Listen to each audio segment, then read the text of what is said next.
Elhadj mais aussi accélérer ko kon mi ngi noonu Arfan 3 points yaa ngi noonu ñu bàyyi la rek nga defal ñu sa quelques analyses par rapport ak li nga xam ni moom moo amoon tey ci suba. oui Ami wax nga lu am solo. sànq wax nga ni que le redresser impulser et accélérer. Elhadj su ma mënee am tableau bi tuuti. comme ça ñu jéem a waxtaan tuuti ci ce que il a dit.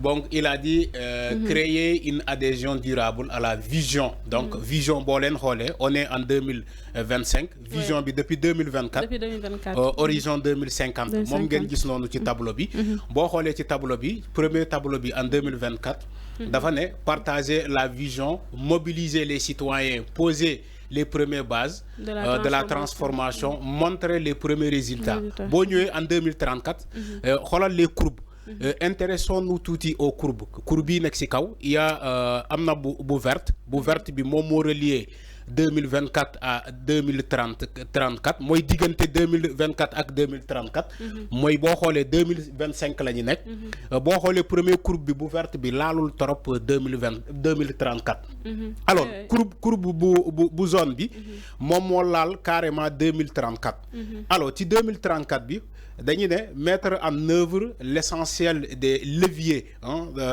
d'amorçage de la transformation poursuivre aussi la mise en œuvre donc des stratégies filières loolu mooy la projection xam nga sànq da nga ne comment redressement comment dirais-je après accélération maintenant bu ñu redresser boo xoolee balaa ñuy ñëw ci horizon 2050 la régie may ma tuuti alors xam nga président dafa ne le plan de redressement bu ñu ko commencé dafa yàgg il a dit même balaa muy jël prêter serment voilà balaa prestation serment dafa dañoo commencé d'abord redressement bi il a expliqué pourquoi il a dit dama dem palais ma fekk fa sama prédécesseur ma laaj ko il paraît que da nga signé donc benn programme boo xamante ne yow yaa ko sekkal ak mu ne ko effectivement mu ne ko mais même si ni nga ko gisee mais man le nouveau président dama ne nga teg ko ci suuf comme ça ñu jéem a xool affaire yi càmbar ko donc dafa yaakaar ni président de la république Bassirou Diomaye Faye nee na redressement bi foofu la commencé foofu la tàmbalee alors boo xoolee Ousmane Sonko dans son discours dafa ne redressement bi boo leen ko xoolee daanaka bu ñu ñëwee xaaruñu ba assemblée nationale installé wu mais dañoo commencé déjà le redressement mooy maanaam lu ñuy ne la projection de l'État mooy maanaam comment dire diminuer donc non seulement le train de vie le train de vie de l'État mais aussi la taille de l'État la taille xam nga bu ñu nee la taille de l'État les gens se posent la question xam nga peut-être ku jàngul économie comme man wala ku am dañuy laaj mais pourquoi il dit la taille de l'État effectivement quand on dit la taille de l'État c'est parce que il y a des structures il y a des agences il y a des structures yoo xamante ne dañ ko créer ci état te mën nañu ko boole boo jëlee ci plan agence yi agence yoo xamante ne agence bu ne dafay am ay employés ay directeurs ay salaires moom la ñuy ne pour wàññi la taille de l'État d'autres agences sont obligées d'être fusionnées. comme ci ministère yi. voilà comme gis nañ ministre boo xam ni. d'habitude mooy ki ñu jox sport en même temps jeunesse. voilà exactement waaw boobu. dañ ko doon séparé mais boo ñëwee nga boole ko. voilà xam nga boobu ci jamono Macky Sall ci jamono Macky Sall. boobu chaque ministère à part la. oui à part. ministre du tourisme. ministre de la jeunesse. ministre tout ça. boo leen xoolee ñoom bu ñu ñëwee dañoo fusionner certains ministères. noonu lañ ko defee aussi loolu la ñuy waaj a def. comme il a dit avec certaines agences yoo xamante ne bu ñu xoolee agences yi même liggéey la ñuy def il faut que ñu fusionner agences yooyu boole leen pour diminuer la taille de l'État yemul ci loolu le premier ministre wax na tamit ci leneen boo xoolee président daanaka ñëwaat na ci mooy quand ils ont dissous wala bu ñu tasee HCCT ak CS boo xoolee bu ñu tasee ñaari institution yooyu président nee ne amaana sénégalais dinañuy poser wu ay questions ba ñu tasee HCCT ak CS fan la ñu yóbbu budget boobu moom la ñuy jël pour recruter 2000 enseignants 2000 enseignants nee na yemuñu ci loolu xaalis boobu aussi dinañ ko jël pour recruter 500 enseignants dans le supérieur donc boo xoolee ils sont toujours dans le redressement donc du train de vie de l'État yemul ci loolu premier ministre dafa wax ci dans son discours dafa wax lu am solo Ami te sénégalais yi war nañu ko mën a bàyyi xel il ne s'agit pas de s'opposer pour opposer. Il faut écouter solennellement le discours du Premier ministre. Donc, quand il a fait l'allocution, il m'a intéressé, ami, quand il a dit que le redressement là, le redressement, il y a un FMI, il y a un Kenen pour nous financer. Sénégalais, il y a la souveraineté. Le capital humain. mi ngi koy wax Arfan moom sa bopp lu baax la mais dafa am lu ko jiitu mooy mënal sa bopp. mënal sa bopp. donc mënal sa bopp boobu dem na ba jël ay exemple ci le cas de la Chine. donc les compétences transférées et aussi les compétences locales Premier ministre wax na ko. donc capital humain boobu ak ñun tamit depuis xam nga man dafa am benn affaire bu ma marqué ci ce qu'il a dit ñun boo xoolee état du Sénégal tey. am nañu 65 ans. Depuis 1960 la ñuy jëlee indépendance. boo ñëwee tey 2025 le Sénégal a 65 ans. Premier ministre dafa ne mënuñu am tey 65 ans continuer di laaj à l'extérieur pour ñu jox ñu. c'est comme si yow yaa dund sa pap bi nga juddoo ba léegi sa pap moo la yor. nga dem ba am 65 ans. nga continuer di laaj dépense sa pap. sa pap di la boot. di la jox dépense di la jox li ngay solo di jox sa jabar lu muy solo. di jox say doom lu muy lekk. à 65 ans ngay continuer di laaj sa pap. mais c'est comme si ñun Sénégal tey foofu ñu taxaw fa tuuti parce que ñu ngi ñuy wax ni plan de redressement bi le coût global lépp bu ñu ko xaymawee 5667 milliards lañ ci war a def mais c'est réparti annuellement mais est-ce que Arfan koppar gu takku googu est-ce que jàpp nga ni ay fiscalité yooyu rek mën nañ ko cee jëlee est-ce que mën nañ ko jëlee rek ci réew bi parce que premier ministre li mu wax mooy li ñu bëgg mooy lépp mu nekk loo xam ni sénégalais yi ñoom ñoo koy lijjanti ci biir Sénégal lañ koy lijjantee est-ce que jàpp nga ni montant bu ni toll est-ce que Sénégal mën na ko lijjantil boppam. xam nga Olof Ndiaye dafay mës a wax lu am solo ami. dimbal borom. na ci fekk loxol borom voilà ndimbal na ci fekk loxol borom voilà na ci fekk loxoy borom. yow boo yaakaaree ci FMI boo yaakaaree ci les Américains les Français pour ñu dimbale la te yow ñoom fekkuñu la ngay góorgóorlu mais ça va poser problème mooy maanaam yow doo développer. mais Ousmane Sonko bu mu waxee ci. les 500 et quelques milliards bu ñu yaakaar. mais il a réparti. fan la ñuy jëlee xaalis boobu. il a dit par exemple. amaana moom du leen neex moom les parieurs en ligne. mooy sama zaar gii. mooy ñiy parier bon du ma ci génnee sama bopp. mais du ma tuumal nit ba pare bàyyi ci sama bopp. même si man je ne parie pas. alors damay ne il a parlé par exemple des parieurs en ligne. ñiy def pari foot et autres. xam nga ñooñu seen mise. amul taxe. ba ñuy miser ci Lonase. bu ñu gañee amul taxe. da ngay gis ku parier ci Onase mooy pari foot mu gagné 60 000. normalement 60 000 boobu état du Sénégal war na ci am paaram. est-ce que comprendre nga. est-ce que loolu du décourager loo. non du décourager loo c'est yow sa salaire bi ngay jël. mais am na lu ñuy comp pour dem boobu day dem ci état. mais c'est la même chose mais yow ki ngay parier ku yor label bi.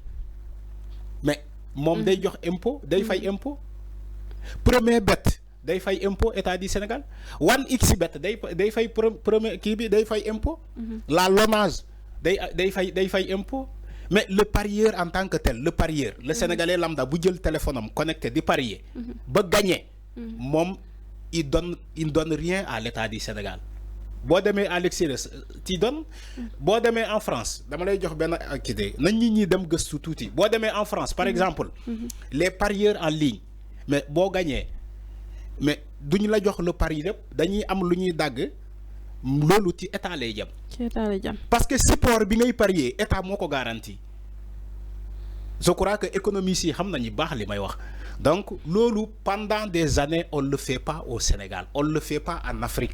C'est une erreur. Les parieurs en ligne normalement lu ñuy gagné. war nañu am taxe de revenu.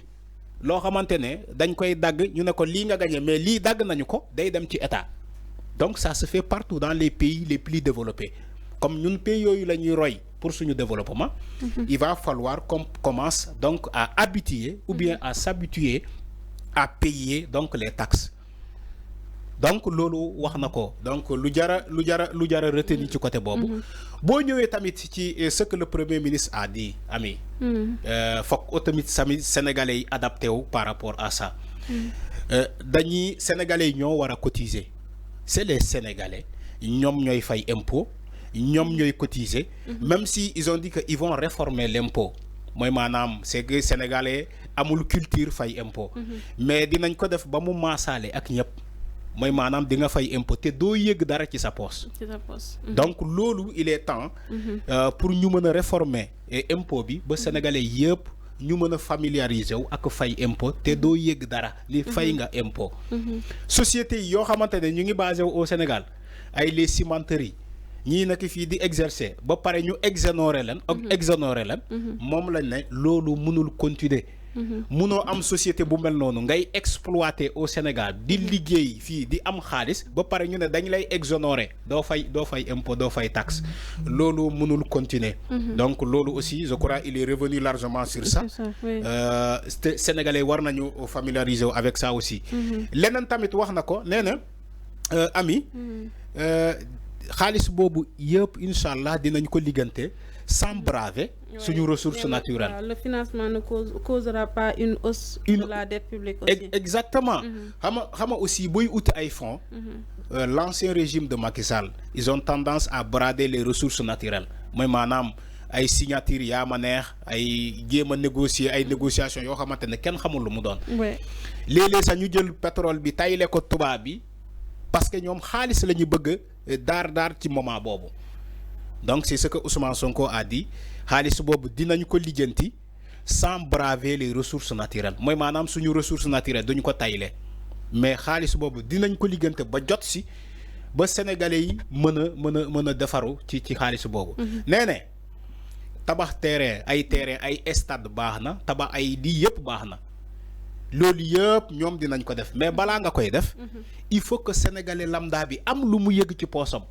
ba pare sénégalais lambda bi il faut que mu am bu bëggee soigné wu faju mu am lu muy faju ji bu bëggee lekk mu xam lu muy lekkee. bu bëggee liggéey ñu jël ko mu dem liggéey comme ça fin du mois ñu fay ko. wax na ci accès à l'électricité aussi. l'accès exactement l'accès à l'électricité. boo xamante ne tey négocier nañu ko ñu ngi koy négocier notamment avec la Sénélec. et aussi l'électrification rurale. boo xamante ne Jean-Michel Sène mu ngi def liggéey bu am solo ci côté boobu. loolu yëpp waxoon na ko. l'accès à l'eau potable. Tout récemment ils ont négocié ils ont négocié un contrat avec Aquapower. Les Saoudiens. xam nga Aquapower ba muy ñëw Macky Sall moo ngi ko njëkkoon andi. mu am lu mu négocier ba Sénégalais yi gis ni que loolu arnaque la. loolu baaxul négociation boobu baaxul contrat boobu baaxul parce que ñun duñ ci am dara mais quand ils sont venus waa Pastef Ousmane Sonko ak Diomaye ils ont fait tout pour renégocier le contrat qui lie l'État du Sénégal ak Aquapower. ba Sénégalais yi keroog gis nañu les négociations yi fan la ñu aboutir. il l'a dit il a évoqué donc parmi tant de choses yoo xamante ne dañ koy projeter. amaana le démarrage de ce redressement là nee na démarré nañ ko bu yàgg. te aussi la deuxième phase dinañ ko démarrer d'ici 2026 il a dit. donc balaa 2026. parce que impulsion bi nee na day dugg ci redressement. voilà comme doo redresser ba pare soog a def impulsion. wala accélération mais affaire yi day superposé wu. exactement donc da ngay nekk ci lii mais di projeté wu ci leneen. donc c'est ce qu'il a dit moo tax man comme yenn sénégalais yi yaakaar ne vision 2050. mooy maanaam da ngeen di muñ ba 2050 lépp ne non demeewul noonu. waaw mais étape par étape la. voilà demeewul noonu c'est que il y avait une thèse de manipulation là-dessus nañ ko wax. on voit des gens ñi taxaw ci ay plateau di naan way ñi ñoo ne horizon 2050 mooy maanaam sénégalais nañu takk seen dënd di xaar ba 2050 alors que demeewul noonu. donc quand on dit une projection d'ici 2050 mais ñàkkul ni que redressement bi commencé na bien